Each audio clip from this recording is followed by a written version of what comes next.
Hi, everyone. Welcome to the webinar. So thanks so much for joining us. I'm delighted to be your moderator today. And our talk is COVID-19 through a One Health lens, the wonders of wildlife and wilderness. So before we get started on that, I'm going to give my weekly spiel. So sorry for those of you who join every week, but we appreciate you coming. So this webinar series is organized by the AFROHUN Global Health Program and the USC Institute on Inequalities in Global Health. And really the objective of this series is to introduce you to some of the expertise within our network. The Global Health Program is hosted at USC, and I'm the program director. It's been around for about 12 years or so. And APRU is the Association of Pacific Rim Universities. It's a nonprofit network of more than 50 leading research universities in the region, and the secretariat is based in Hong Kong. So if you want to learn more about our program and all of the activities that we have, including an upcoming conference, a student poster contest, working groups, and many other activities, you can visit our website, and we'll put that there in the chat. So remember tonight that you do have the ability to do some Q&A with Dr. Smith at the end of her talk. So I would encourage you to think about questions as she's speaking. This is the 6th webinar in the series. We are absolutely delighted to have a real expert in One Health, Professor Wilderne Smith from the University of California at Davis. I also would like to encourage you to share the webinar and tag APRU on Facebook and Twitter. We'll put the information there in the chat, hashtag APRU+. If you're interested in the rest of the webinars in the series, we're going to talk about that after Dr. Smith's talk. So let me go ahead and introduce you to our speaker. Dr. Wilderne Smith is a professor of infectious disease epidemiology at the University of California, Davis. She leads the USAID One Health Workforce Next Generation project that works closely with the Southeast Asia One Health University Network and the Africa One Health University Network to support training and innovation using One Health approach to addressing pressing global health challenges, absolutely relevant right now. Within the University of California system, Dr. Smith leads the multi-campus UC Global Health Institute's Planetary Health Center of Expertise. She's been part of the UC Davis School of Veterinary Medicine's One Health Institute since its inception. Originally from Alaska, she studied at Pomona College right here in Los Angeles, at the School for Field Studies in Australia, and we do have people joining from Australia, hello, and at UC Davis. She has received funding for her research from sources like the National Institutes of Health, USAID, US Department of Defense, Bill and Melinda Gates Foundation, and many others. So you can check out her bio on our website, as well as the synopsis of today's talk. So I think I'll stop talking there so that we can bring our expert, Professor Smith. Thank you so much for joining us. Sure, thanks for having me. Let me go ahead and share my screen so we'll have some visuals to guide our discussion.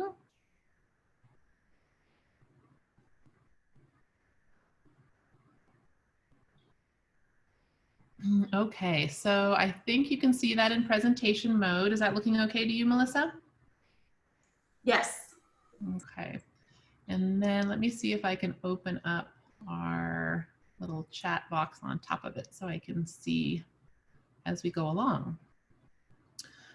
Okay, So good morning, everyone. Good evening to those of you on the west coast of the US. It's really nice to be here with all of you. I know some of you, but there's also a lot of new names in the audience and participant list. So please do feel free to jot down questions, share comments. You know, this is really time for us to explore these ideas together. And so I'll give about a half an hour talk. I'll be asking for your input very early on. We'll use the Zoom polling function to see what you think.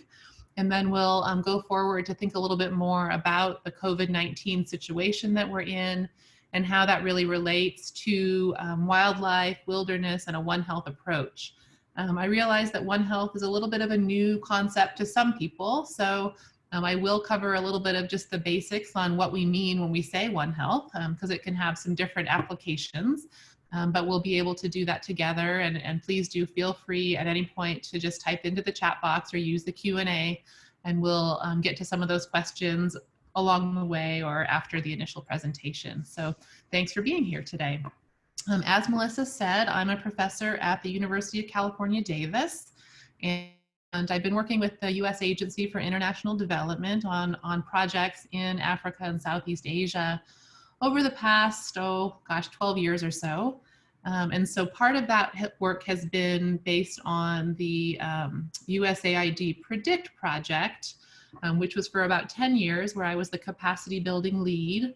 And we were working on taking a One Health approach to surveillance of wildlife and understanding what viruses might be in wildlife that could potentially spill over to people.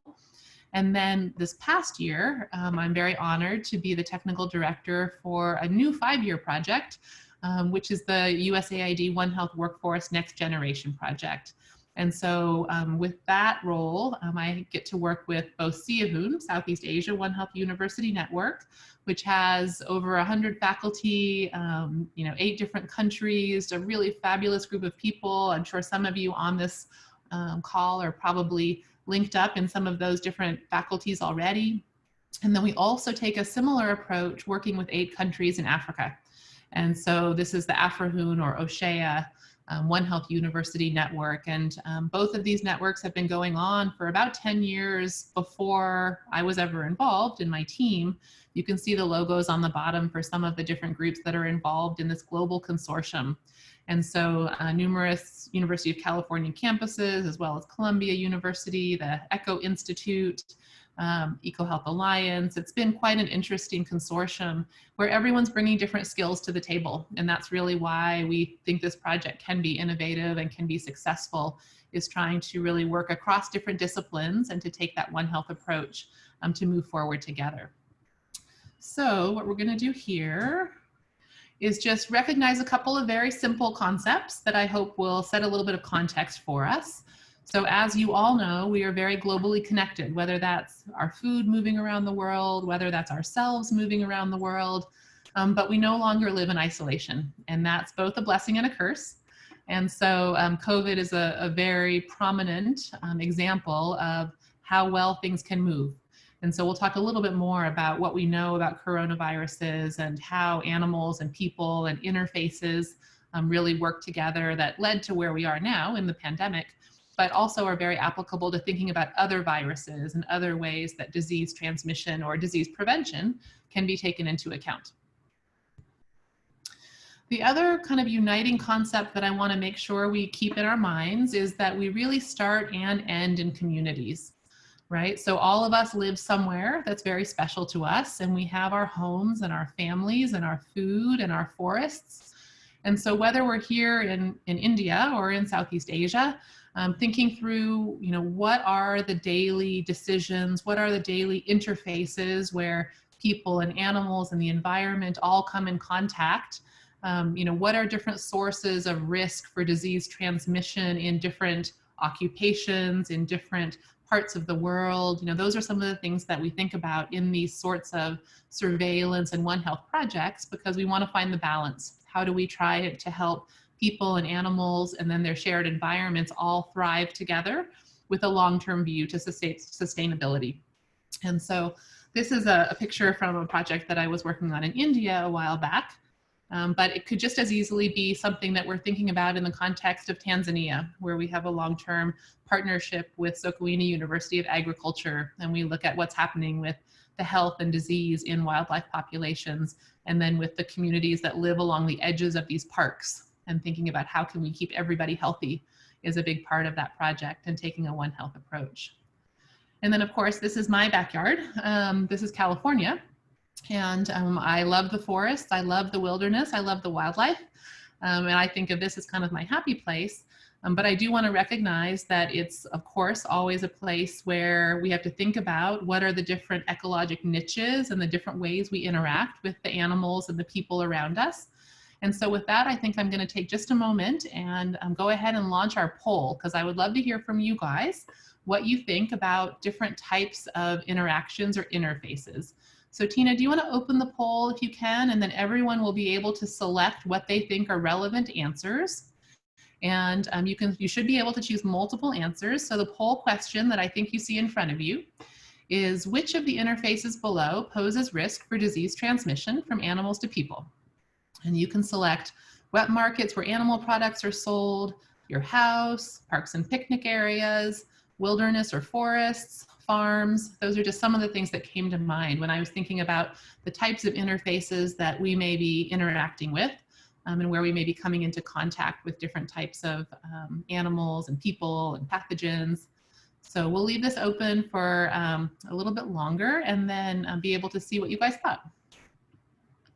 What are the high risk interfaces that we want to keep in mind for disease transmission?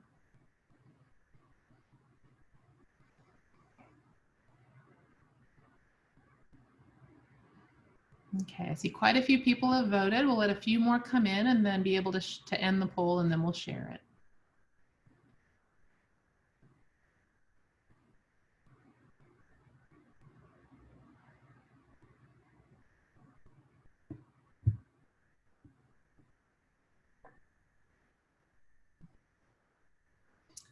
Okay, Tina, I would say we've got our majority. So do you want to go ahead and end the poll and then share it so everyone can see what the different choices were and what people were thinking about?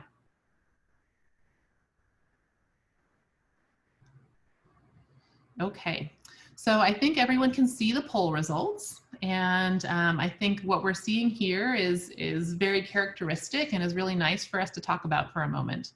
So when we think about interfaces and risk of disease transmission, we often, in the context of COVID, we've been hearing a lot about wet markets as a possibility where if animals such as wildlife were carrying different viruses and then people were coming into contact with that, that's definitely a possibility for virus spillover. But I also want to recognize the other possible answers that many people chose, because all of them represent risks or interfaces where we might have disease transmission, right? So often people will think about food safety, so they'll think about farms, because we might come into contact with livestock that have certain pathogens, and we'll talk about reservoirs of disease where the animals may or may not be sick at all, but we can still be exposed to that, and we call those zoonotic diseases.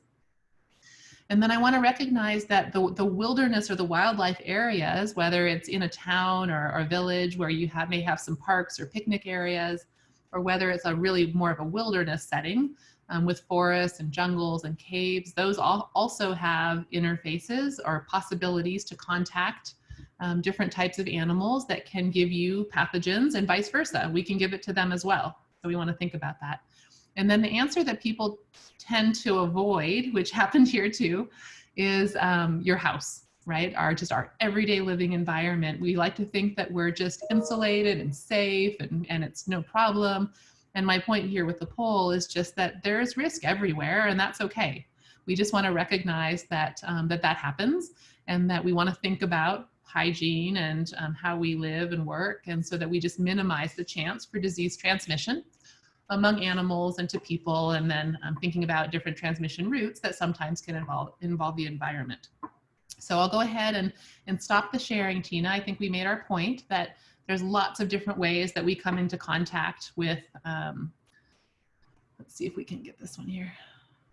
Okay, there's lots of ways that we come into contact with germs or with possible disease transmission opportunities every day. And I think COVID is really something that's made us think about that. How did it evolve? How can it be spread now? Is it changing? So we'll talk a little bit more about that over the next little bit, and then we can explore some of those ideas if you have further questions that you'd like to share. So just to make sure that we're on the same page and understand some of the basic terms, we want to think about risk. I mentioned that in the poll. You know, what is risk? And so that's just the likelihood of an event happening. It could be the odds or the probability of flipping a coin and getting a heads outcome or a tails outcome. We often think about risk and measuring exposures as compared to outcomes. So when you see that picture below where it's folks in Brazil, I think in that picture, we might be thinking about how likely is it that any of these individuals are going to be exposed to SARS-2 coronavirus if they're wearing a mask versus if they're not. And then what would be the outcome or the likelihood of getting sick or getting infected.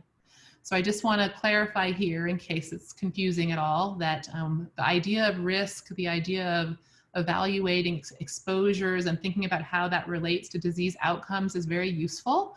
As you might tell, I'm an epidemiologist and a veterinarian.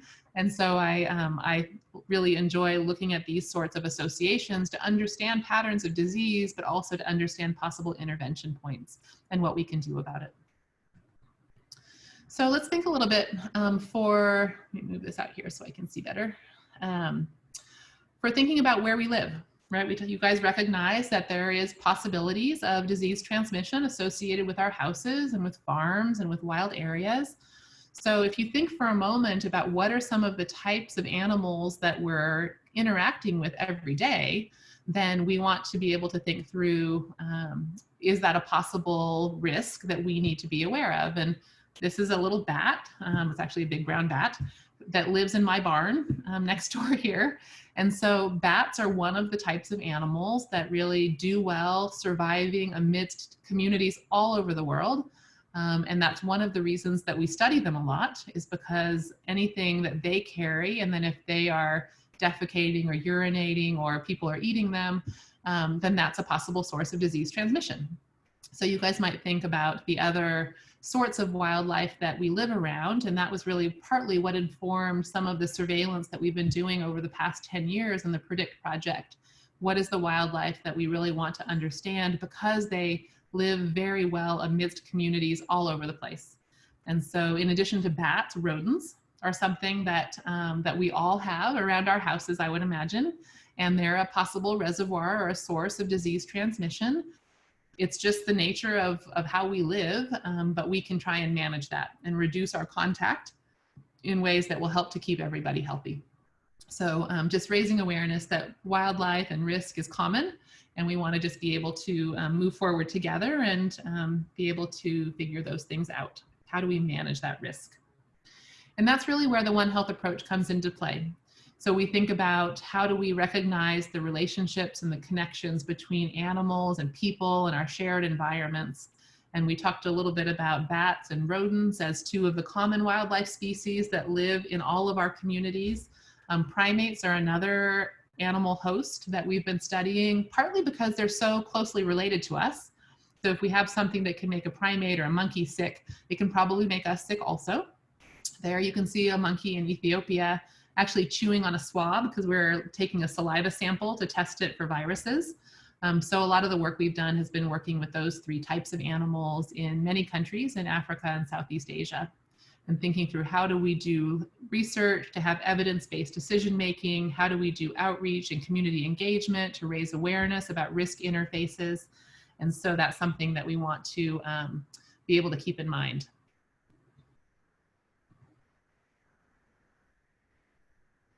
Okay, so now I'm kind of alarming you perhaps with all the things that we can be exposed to from the animals we live around, whether it's our pets or our livestock or wildlife.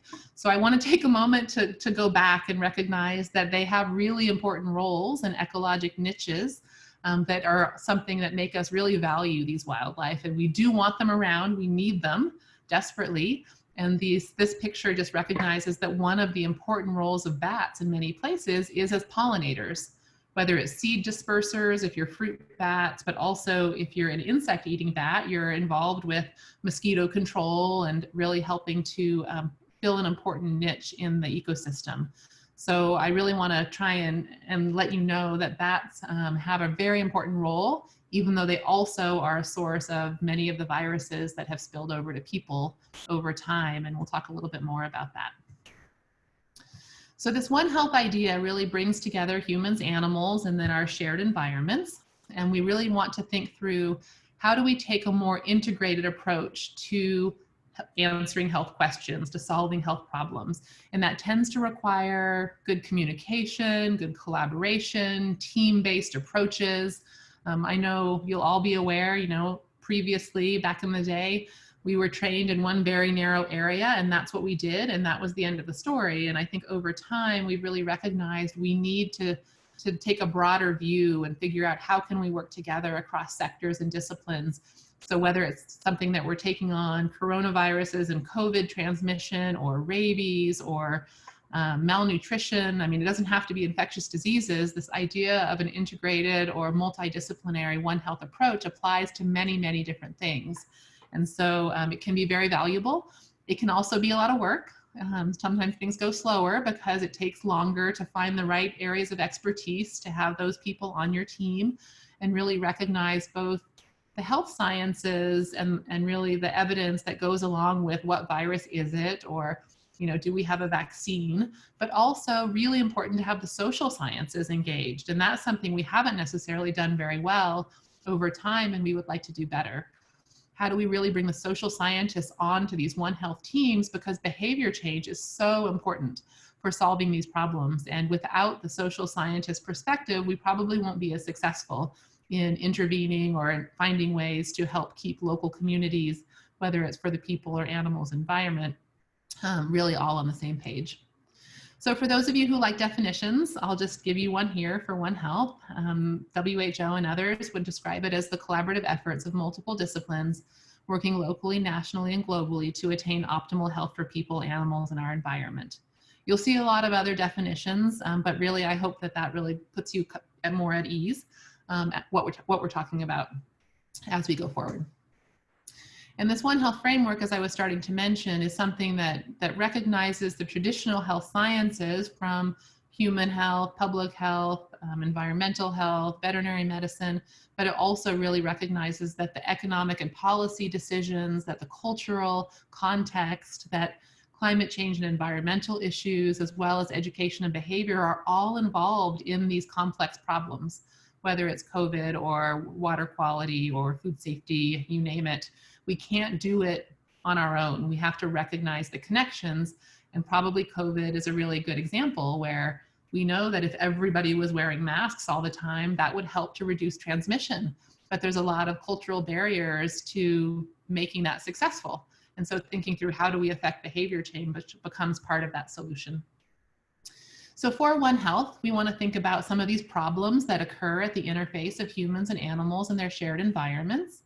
And we want to recognize that even though I will often be talking about zoonotic diseases that can move between animals and people, there's a lot of other types of problems that may happen at this intersection of people and animals and their environment. We have these cross-cutting themes of cultural and economics and education. And then we have different drivers that really push things to be changing over time. And we'll talk a little bit more about some of those drivers in a moment. So I wanted to take a few minutes here to just get us caught up and on the same page about what we know about coronaviruses. I'm sure for many of you, this is just review, but sometimes it can be helpful to think about the diversity that's out there. So coronaviruses have been around for a very long time. There's many, many different kinds, and some of them cause disease in animals or people and others don't. So here's just one example, some of the different types of coronaviruses, and it shows you some of the different animal hosts that have been linked to those coronaviruses over time. Not surprising, we've been finding new coronaviruses in our PREDICT project over the past 10 years. They may or may not be causing any disease, but we can find them. They're there in the background for these different animal hosts. And I've listed out just a few of the different ones that particularly can cause problems.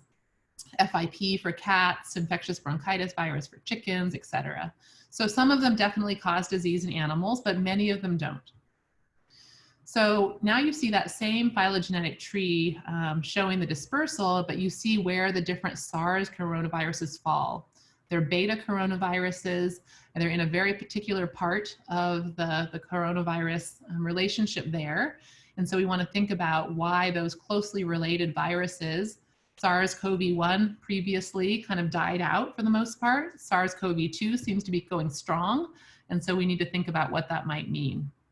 And then we want to know about wildlife, right? How do wildlife fit in with this? So bats, for coronaviruses as well as other viruses, tend to be a really good reservoir, or a host that may not get sick from them, but that can transmit it to people or other animals. So of the different types of animals we've been looking at, which is not completely comprehensive, right? We had to make some choices based on priorities and funding availability. But we have found that bats tend to be a good host for viruses. And so we want to think about them as a special focus for helping to manage the risk.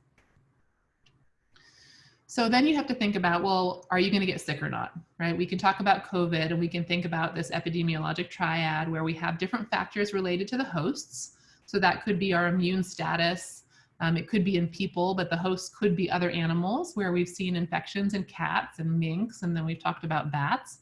Some things that relate to whether or not we see disease in individuals will relate to pathogen factors. Are there certain virus characteristics that will affect how they invade cells, or whether they're able to really cause disease processes to get going better than other strains of that virus, for example? And then we need to think about environmental factors. And that's what you can see in that classroom, where everyone's sitting very close together. And if we have a droplet or possibly airborne spread virus, then we think, okay, it's much more likely to be spread in this sort of close quarters. So if you have increased density for animals or people, you're more likely to have a susceptible population be infected and potentially get disease. So this is the epitriad, that all of these three factors can affect whether or not we see disease in people or in animals. And then we think about, where did this particular SARS-2 coronavirus come from? So we think it probably came from a bat way back when. We don't know for sure. But it's probably been around, and then it somehow spilled over either into another animal host or into a person. So that's not been figured out for sure, but it's quite likely. It may or may not be associated with the wet market for the original spillover event. It could very well be that it was somewhere in the countryside or in someone's house, but having that link to the wet market based on the patterns of disease in Wuhan was something that we were paying close attention to, and is certainly a possible link there. Okay, so let's go a little bit further and think about how these things happen. Should we be expecting more spillover events? Really, if we think about what leads to spillover from wildlife to people, we need to think about increased contact of susceptible populations. And we know that for human populations, we've been skyrocketing all over the world, right?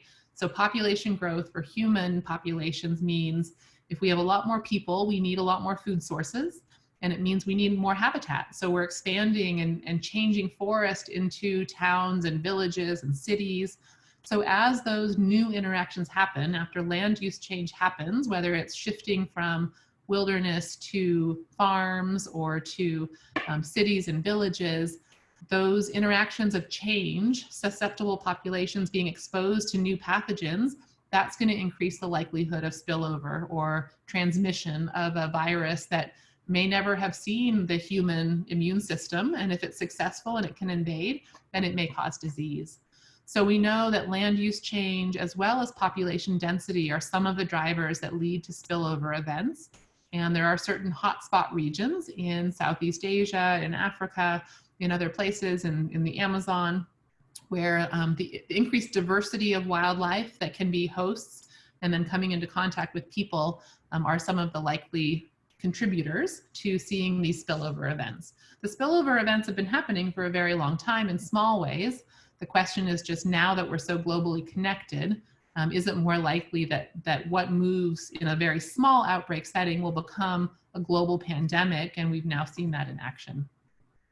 So let's recognize some of the drivers of emerging infectious diseases. We've talked about some of them: changing ecosystems or land use, migration and conflict, where you're seeing populations moving to new places, pathogen adaptation, if the viruses are changing, human behavior, so based on what we eat and how we interact with our animals, that type of thing.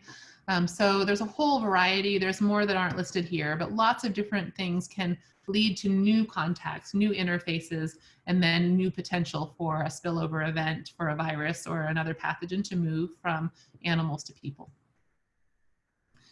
So here's an image. It's actually fairly old right now, but it illustrates the point that this is airline traffic moving all over the place before the pandemic started. But it really shows, and for many of you as well, you know, we were traveling all over the world multiple times a year in order to be able to conduct research or teaching or different outreach efforts. And so that's just a representation of how we move our pathogens with us. And that's what we saw in COVID as well. There was lots of movement, and people, if they can spread it without feeling sick, are going to keep moving and doing their daily activities without even knowing that they're potentially spreading it. And that was part of why this virus has been successful, I think. Okay, so we know that the threat of emerging viruses increases, and we've seen that happening over time. That's not too surprising. Population expansion, land use change, and encroachment, as we talked about, is increasing our risk. That's just the nature of society right now. So the idea of why COVID happened and why we probably need to be more proactive to understand what's out there so that we could detect it early is really what led to this PREDICT surveillance project that is just now wrapping up. So in that project, just to bring you up to speed on what we did and what we found, and then we can discuss a little bit more. We wanted to go to high-risk interfaces to try and prioritize where we would look for new viruses. We know that 75% or more of emerging viruses and zoonoses have come from wildlife originally. And then if you go from wildlife to people or wildlife to livestock into people, if you get human to human transmission, then that's really where you get into the pandemic situation. So can the virus mutate or be successful at infecting humans and then move from animal to human to human to human is a real key to success for those viruses. So we wanted to really recognize that how people live, how they behave affects their exposure. And then as we have moving populations or changing environments, that's going to increase the risk of new exposures and possibilities for new contacts. So as I mentioned, we were working with primates, bats, and rodents primarily because they're either closely related to us or they live really well amongst our communities. And we would try and look at what's happening in wildlife in order to be a little bit ahead of the curve for what might be moving into livestock or into people. So as you can see, the little disease transmission or disease outbreak events that might happen to spread it amongst wildlife would eventually potentially move and cause disease and infection in livestock and or people. And so that was part of why we needed to really focus upstream on the wildlife populations so that we know what to look for if we're seeing disease in the livestock or in the people. So we were working on wildlife surveillance, but we were concurrently working with health clinics to see what febrile disease, for example, or hemorrhagic disease in people, if they had viruses associated with that, would that match up with the viruses that we were finding in wildlife?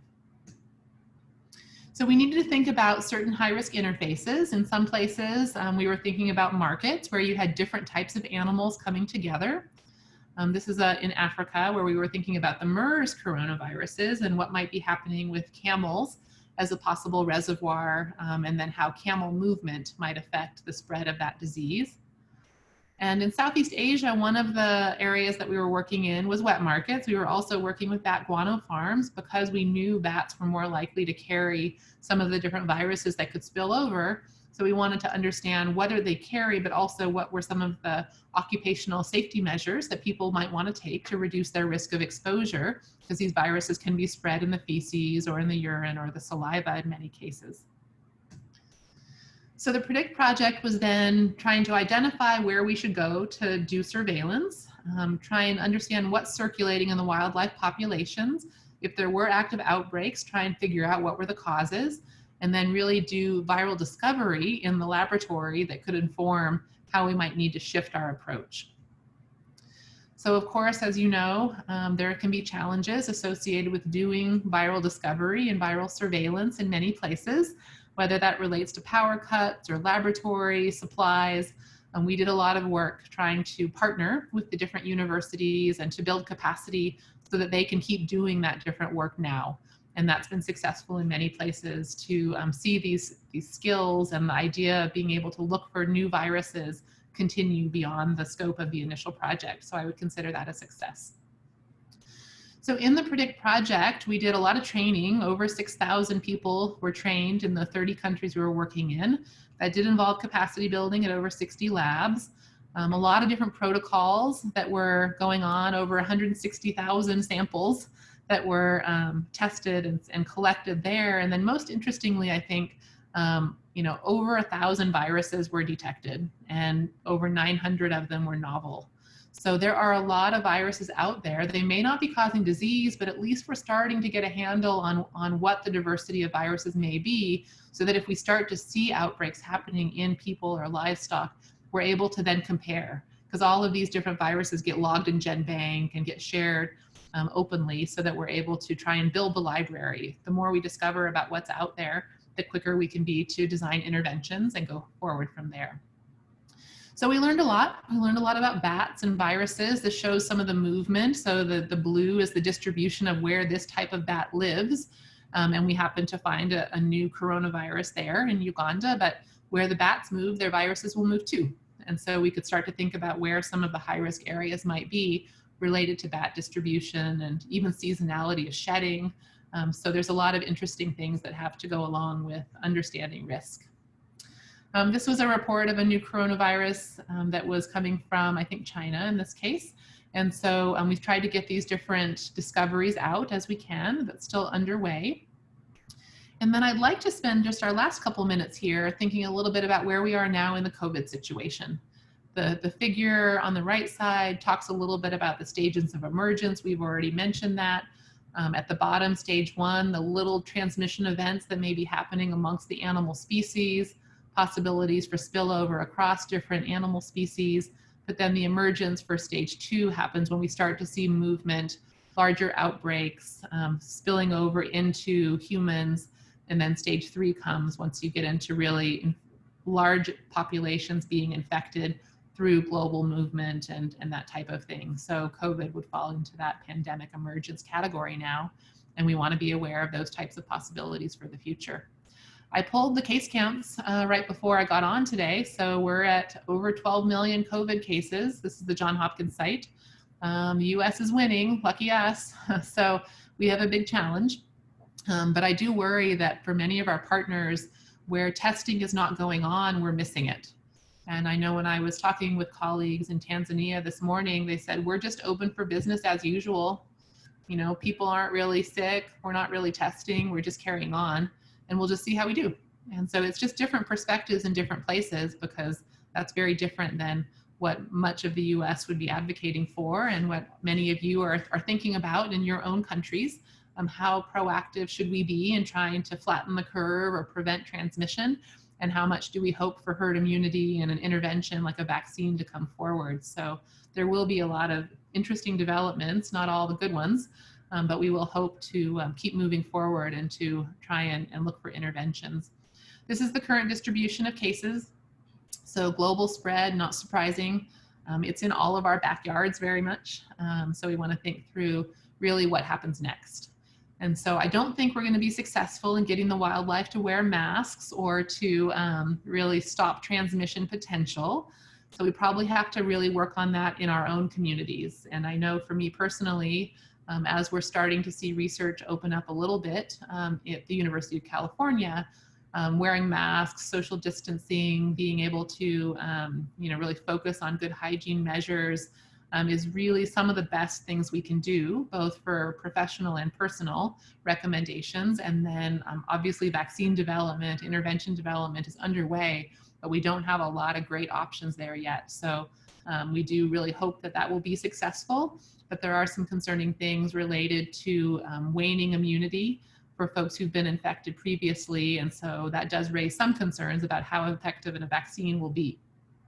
So we'll need to keep an eye on that as we go forward. Okay, I think I have, gosh, maybe just one last slide here. Yeah. So the one thing I wanted to make sure to mention, because you're hearing from me as the storyteller or the voice today, but we are a big team. And so those logos across the bottom that mention some of the different groups, really recognizing SEAOHUN itself with over 100 faculties that have been working together over the past 5 to 10 years, that's a very special thing. And the fact that people really want to collaborate, they want to find new ways to solve problems, working outside of your comfort zone often, and trying to be safe when you do it, you know, that's a really special thing that we're seeing. And I'm very proud to be associated with this different group. So I think I'm going to go ahead and stop there, and I'd be happy to explore some of these ideas further if you would like in the time that we have left. Let me go ahead and stop my screen share. Okay. Okay, so Melissa, shall I turn it back over to you for a moment? Yeah, sure. Thank you so much for that really great lecture. Sure. Yeah. So yes, we have some questions for you. So the first one comes from my colleague, Heather. Hello. Today, National Geographic posted an article about increased poaching in national parks in Uganda due to local vulnerable populations seeking food, bushmeat, during the COVID-19 lockdown. Are you aware of any emergency programs taking place to address the increased risk of exposure during the pandemic? Yeah, Heather, nice question. I haven't read that particular article yet, but I'm not surprised to hear that, because always the decisions that we make in our individual, you know, daily lives affect feeding our families and really being able to move forward with the very basic things. And sometimes we don't have the luxury of philosophically deciding, you know, how to move forward in the ways that we normally would. So I know from UC Davis here, we lead the Guerrilla Doctors Program, which is working in Uganda, Rwanda, and DRC. And we work at those intervention areas in the national parks, really working with the health of the gorillas, the mountain gorillas in particular, and then the park workers. And we've seen the shift from what used to be more of a poaching livelihood, a short-term win, even if it was dangerous, move into a conservation mindset, because the governments realized and the local communities realized that they could make ongoing livelihood and economic gain from protecting the gorillas and having people come to visit them. But of course, now with the pandemic, ecotourism is down. It's taking a big hit on many of those communities. And we need to think through how food systems are able to support communities in this particular situation. So it will be an ongoing challenge. I would imagine the priorities for many of these places right now are on safety of people, given the challenges that go along, and safety of the animals, probably not recognizing as much some of the disease transmission potential to and from the gorillas.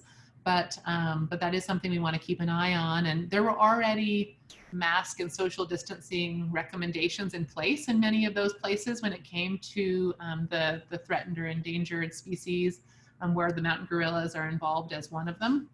So some of that has become a little bit more strict, which is good. Probably there's lots of other things we're not spreading around that are airborne in addition to these coronaviruses, but that will be a challenge. And we've seen it in many places where the different political as well as just health situation has been fragile. So it will be a problem, but we'll do our best. Okay, thank you. So the next question comes from Aaron from Sydney, Australia. Do you think an anthropocentric view regarding global health and living makes it more difficult to achieve success with One Health perspectives? Sure. Okay, an anthropocentric. Oh, I see it here on the bottom. Yes, so so many of you may be aware there is talk that we are in the Anthropocene era now. I almost put a slide in about that, actually. That's interesting that you said that. So the idea being that we are in the time of history now where we expect the world to really revolve around human needs, human impacts, human effects. And that is a challenge for sure. We've had a huge impact on our environments given the Industrial Revolution and the way society has developed. And so that certainly can be challenging in thinking through how we can shift the view a little bit to make it more long-term, more sustainable. And that's really something that we need to be thoughtful about individually as well as a society. So yes, that idea of really everything evolving and relating to people has made for some challenges in what we do with our environments and with our animals, and that has increased risk in some cases. There's also been benefits, of course, in having stronger food systems and food supplies. The problem is that we may not be able to keep up. As the populations are growing and growing all over the world, can we have enough food and water and space to keep everyone going? Some people would say, you know, there's enough food out there, it's just not distributed in the right way to match the population needs. And so some of the developed countries have much more than they need. The less developed countries don't have enough of what they need. So there certainly are lots of challenges there. But yeah, shifting that view a little bit to try and think a little bit more about long-term sustainability, and can we take enough to be able to thrive, but not so much that it won't be there for our children.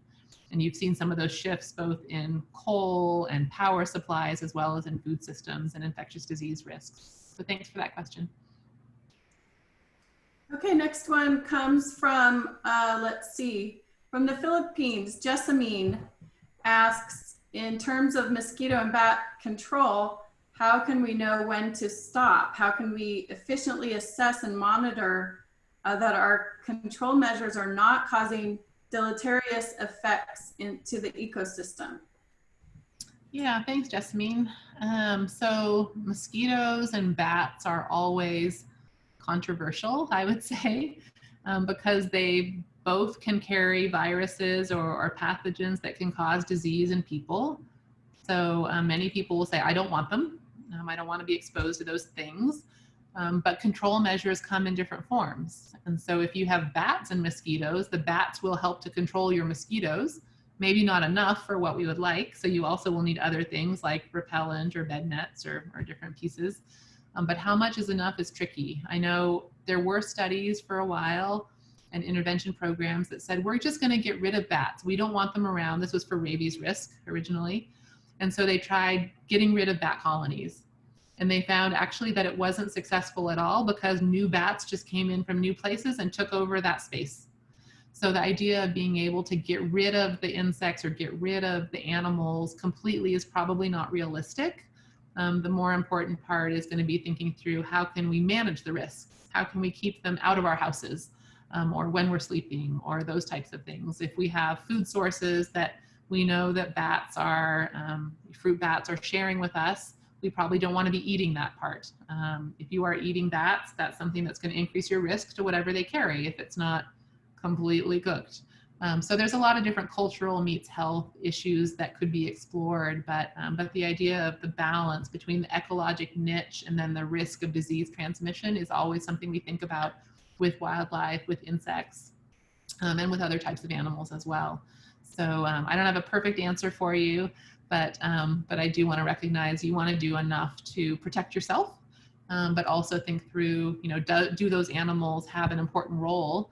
And in the case of bats, they are really important for the pollination and for the insect control in many cases. So that's something that adds value in addition to the biodiversity and some of those other pieces. So thank you for that. Okay, great. The next question comes from a veterinarian student from Nepal. Manoj, thanks for joining. Why is it so troublesome to be able to discover the source of the coronavirus? Thanks, Manoj. Well, as you know, in Nepal, and as a veterinary student, we can't possibly get out there and sample every animal, right? We have limited resources. We have good techniques, you know, all of our standard operating procedures on how to work with bats, if you're a veterinarian and such, are all posted, but it takes money and effort and time, and there can be stress to the animals. So the best we can do is to try and take our best guess on where we should look, and then see if we can get a representative sample. So test enough animals to be able to find what we think is probably there, and then be able to compare the sequencing, in this case, of those viruses to what's known in GenBank or from other sources, and to be able to compare that. So in the case of COVID and that particular SARS-2 coronavirus, the time lapse between when the spillover events probably happened and then when we actually knew it was a problem and we were trying to look back and contact trace and figure it out with our epi investigations, that lapse in time and the complexity of how people move and what changes. And if you go to the wet market in Wuhan, for example, if you wanted to try and figure out, is the source part of that wet market? By the time you're doing that, people may or may not tell you an honest answer because they might have reasons for not trusting you or not being able to have samples that are still reflective of what was there a week or two ago when the spillover event might have happened. So some of those typical challenges with outbreak investigation and contact tracing are very real for many of these different things. Now we have better testing. So now we know how to very quickly look for SARS-2 coronavirus. So we can more easily do contact tracing or outbreak investigation pretty quickly. But in the beginning, we were having to use viral families, so broad testing methods, to identify this novel virus. And that was one of the strengths of the PREDICT program, is that the protocols could identify all coronaviruses. And then once you knew there was a coronavirus, you could sequence and figure out, was it one we know about or was it a related one that we didn't know about? And that's how we identified those 900 new viruses, because we wanted to be able to understand what are the related ones that maybe aren't causing problems yet, but they're in viral families that could be known for other problems. So we'll have to keep looking, but right now we haven't determined the final source. I would imagine we'll figure it out. It'll be some sort of wildlife, typically. But it is a challenge to be able to really get out there and do it in a thorough manner. So that is always a challenge in wildlife work. Great, thank you. The next one comes from Dawn, another colleague. Hi, Dawn, in the Philippines. How is the sharing of global information on all of these data done for purposes of updating countries and the global population? Is the information centralized? And is it analyzed for translation to policy? Good question. So the data that's developed as part of these programs, so in the PREDICT program, for example, where we were doing viral discovery and surveillance for known and novel viruses in these key viral families, all of that data gets processed and cleaned, and then it gets posted and shared. So Health Map is the website where you can find all of the different places where sampling happened, and how many animals were sampled, of what type, and what was found there, if it's already gone through the complete processing. So Health Map is a place to look. We also have a PREDICT website, which would link to it for you. And then all of the sequence data goes into GenBank and some of those general repositories so that other researchers and epidemiologists will be able to share and find that information for the exact reasons you're mentioning. The goal would be to inform policy. But that happens, I would say, better in some places than others. In many places, we've seen actual One Health platforms emerge where the government will decide, we think it's important to have our different ministries working together, and so we're going to set up a structure where we have a representative from environment and from human health and animal health, et cetera, all meeting at some sort of regular interval to be able to understand what are some of the different issues and can we use evidence to inform policy in our country. In other countries, that's not happening, and that's not surprising. Hopefully we'll move in that direction, but all of these things take resources and motivation, and there's many challenges, of course. So yes, there are some places that have used the data here to start to inform their different surveillance approaches to look at both animals and people together, to understand what are the viruses that we're now aware of and how can we link back to that when we have, for example, febrile or hemorrhagic disease in people and we can't figure out what's causing it. Can we use these other lab protocols to look for new things and be able to then relate them to what we know is in wildlife? So it's starting to happen, but hopefully it will happen more over time. Great. And a number of people have asked a similar question, but I'll pose Lauren, my student from Global Health Summer Program at USC. What types of regulations are set in place at wet markets, farms, et cetera, so that viruses don't spill over, or is spillover simply inevitable? Yeah, good question, Lauren. So you'll hear people talk about biosafety and biosecurity. And so biosecurity is typically what we're talking about when we're trying to prevent the movement of pathogens. So if you were to go to a farm, often you would have foot baths there, so that if you are wearing your boots and you go into the farm and you're going to move from one area to the next, you'll have to step in this foot bath to wash off whatever was on your boots from the last area of the farm to try and avoid the movement of pathogens to different areas. So there are biosecurity as well as biosafety measures. You're thinking through, should you be wearing a lab coat or a mask, those sorts of things to try and prevent the spread. So there are definitely recommendations about those things. They're not always requirements. Sometimes it's required from the government that these things happen. Other times it's up to the individual establishment, the farm or the hospital or whatever, to be able to put those sorts of measures in place to avoid transmission. So I think we're getting better, and COVID certainly has raised awareness about how easy it is to transmit different viruses, much more so than I think many people ever realized. And as we've done small studies to look even in hospitals, where are we finding it? And it's, it's on the computer keyboards, and it's all the way down from the people who were exposed, going down the rest of the ward. And, there are some concerning things that we're learning about transmission that I think it would be safe to think of it as potentially airborne, and to take measures to try and reduce transmission and to keep the social distancing and the masks and the hand washing in place. And as we'd said, there might be other benefits of doing that too. So I think we'll see increased awareness, increased measures being used, but there was some of that in place already. Okay, so Chunkal has a question related to that then. Do you think that herd immunity is the ultimate option to tackle this pandemic? Yeah, I hoped that was the case, because that actually, well, okay, a vaccine would be great, right? But we know that the virus, the way it may be changing, as well as the way our immune system is handling it for those who've been infected, it's likely that we might get into a situation where you needed to have a shot every year, like we do with the flu shot, to boost your immune system for whatever the current version is.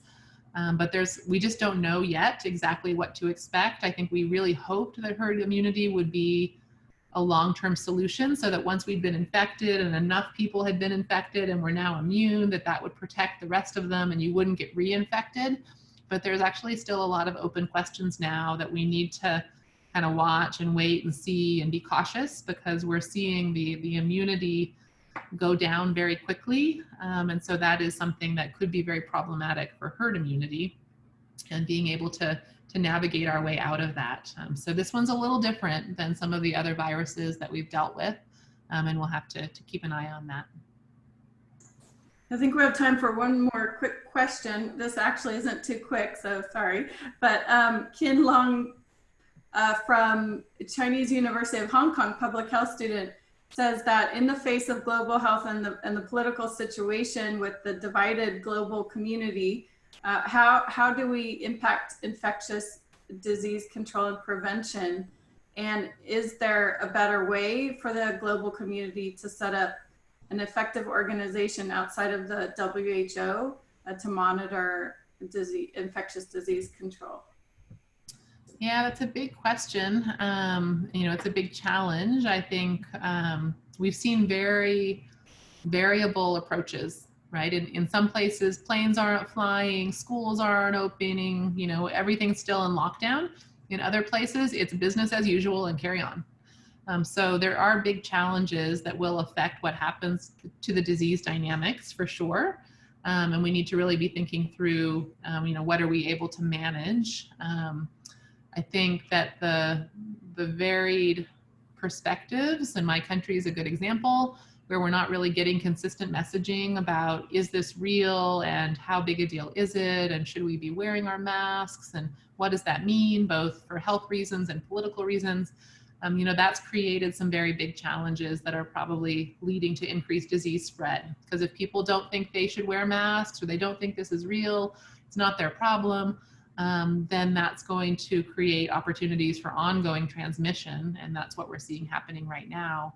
So without both a top-down approach, which is where the WHO or the ministries would come in, without a government-led education campaign and interventions happening, then that will really limit the success in some places. If that's not happening, then we have to rely on a bottom-up approach. And that means individual choice, that we all decide, we understand this is a real risk. We understand that we can stay healthy if we wear masks and we have social distancing and good hygiene. And so if we all make those choices and we all spread the word individually, you have more of a grassroots approach to public health. And that's really what you have to start to rely on if you can't get the top-down approach to really work. And I would say it's quite variable right now. So we'll hope that it improves, but you know, our individual decisions, that's what we can control. And so I would encourage everyone to take that seriously and to spread the word and to do the best we can. Okay. Well, thank you so much. We are really so grateful for you sharing, filling down all this information for us. So we really appreciate you taking the time to speak to us. Mm-hmm. And just a couple of quick announcements. I know it's time, but we have those, for those of you who signed up for certificates, we will be sending those automatically. If you joined last week and needed one, you should have received it by now.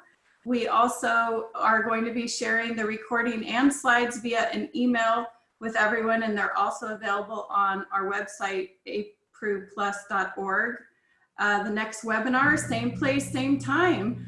Professor Sophia Gruskin from USC will be talking about global health, global governance, and human rights, a complicated convergence in a complicated time. And yeah, I think that is all. So thank you, everyone. Have a wonderful day or wonderful evening. We really appreciate you joining us. Take care.